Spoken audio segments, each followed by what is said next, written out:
So I just rolled credits on Monster Hunter Wilds. Here's a few settings and tips to make it a smooth experience for beginners. Before you even go into the game, you'll want to head to the options menu and tweak the settings to your liking. The first I'd recommend is disabling auto sheath. This basically makes you automatically put away your weapon if you are not attacking or dodging, and can be a bit annoying. It's really easy to sheath your weapon in this game, so this is unnecessary. On the third page of the game settings, head down and disable Secret Auto Explorer. This causes your mount to meander when you don't set a waypoint, and almost feels like the controller's being taken away from you. You'll enjoy riding much more if you turn this off. Speaking of the secret, while it might not fight with you like the Palamutes did in Monster Hunter Rise, I'd argue that it's way more useful. There's the secret pouch that allows you to store more items and holds quest-specific items, the fact that it allows you to carry a secondary weapon which you can only switch while on your mount. You can even use your weapon while you're on your mount. But even with that, I feel these other uses are even more essential. First is using it to sharpen your weapon with a whetstone. For the sharp melee weapons, this is very useful because typically you have to be completely still to do this,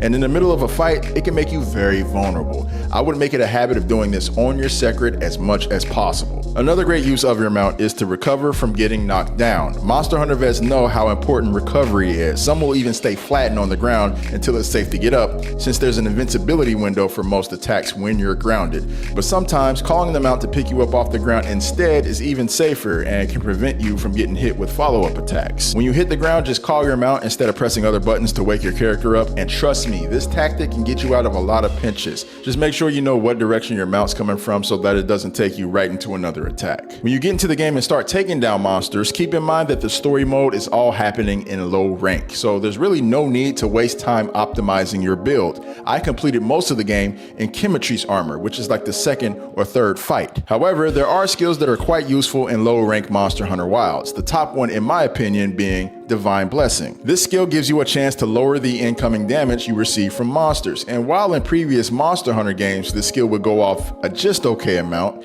in Wilds I feel this skill was activating very frequently for me.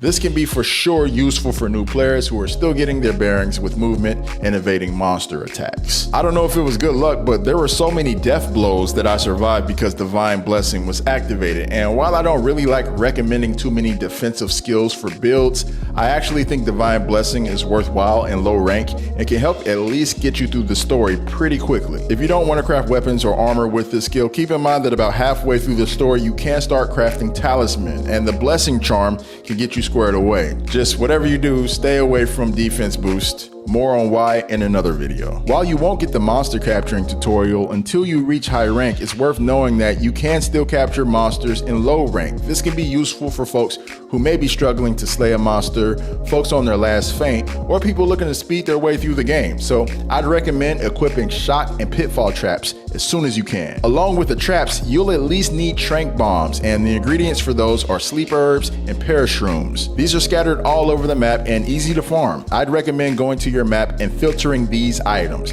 You can easily press R3 to set a waypoint on them, and your secret will take you straight to that destination. The actual act of capturing monsters is simple. You need to weaken the monster down to its death window. That's when you see this skull next to their icon on the minimap, and it means you're close to slaying them. But instead, you want to catch them with either a shock trap or pitfall trap, and then throw 2 trank bombs on them, and just like that, you got yourself a capture. This technique is going to be very crucial in the end game because sometimes capturing offers a higher chance of obtaining rare monster parts. Keep that in mind. Luckily, nearly all the monsters in story can be captured, so you can do this from the very beginning if you want to save some time. Those are just several tips to help new players. There's a lot more Monster Hunter habits and strats where that came from, so make sure you hit that follow button for more.